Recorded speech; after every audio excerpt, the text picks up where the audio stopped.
يا صباح او مساء الفل، عاملين ايه؟ ليكوا وحشة والله. حاسة ان انا مفتقدة اليوتيوب. انا عارفة اختفيت فترة كده، بس ان شاء الله يعني هنرجع وهنرجع ان شاء الله بقوة. بس برجع ايه، واحدة واحدة كده عشان انتوا ما تتخضوش. وانا ما اتخضش برضو. قلت اعمل معاكم كده الفطار. اليوم ده كان يوم اجازة كده، فعملت فطار خفيف ولذيذ. فقلت اقول لكم ايه الفطار بتاعنا اليوم ده. بصوا، عملت جبنة بالطماطم. بس مش جبنة عادية، الجبنة اللي هي البراميلي اللي بالفلفل. دي بتبقى حادقة شوية، وبيبقى فيها فلفل متقطع كده صغير، والفلفل بيكون حراق. فالناس اللي بيحبوا الحاجات الحراقة المشطشطة المالحة هتعجبهم جدا. بقطع بقى معاها طماطم. وخلي بالكوا لما بتحطوا طماطم على الجبنة تكون مالحة، فالطماطم والجبنة بينزلوا مية، عشان الملح بتاع الجبنة بينزل المية بتاعة الطماطم.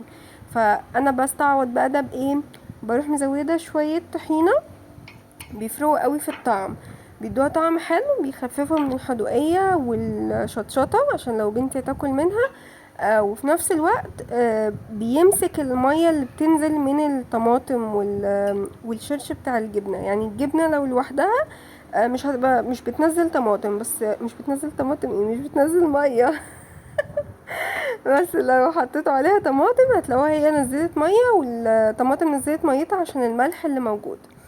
فالطحينة بتحللنا المشكلة دي بتاعت نزول المية من الجبنة ومن الطماطم. لو انا بعمل جبنة عادية ملح خفيف، لا بحط بس الطماطم والجبنة وشوية زيت وخلاص، مش بينزل مية. وانتوا عارفين انا بعمل علبة جبنة كبيرة كده بالطماطم وحطها في التلاجة، مش بينزل منها اي مية ولا اي حاجة، وبناكلها تقريبا من 5 ل6 ايام بنفضل ناكل فيها. مش بيحصل لها اي حاجة. مش قادرة اوصف لكم طعم الجبنة دي خطير قد ايه. جربوها بجد هتعجبكم جدا، وبالذات لو انتوا بتحبوا الحاجات السبايسي. لو انت مش بتحبي الحاجة تكون حراقة كده، في من الجبنة البراميلي دي برضو، بس من غير فلفل. فممكن تجيبي ده او تجيبي ده. بس جهزت شوية بطاطس محمرة وطبق فول محترم وبيض كده بالسمنة، وعملت كده فطار زي فطار العربيات. بس كده.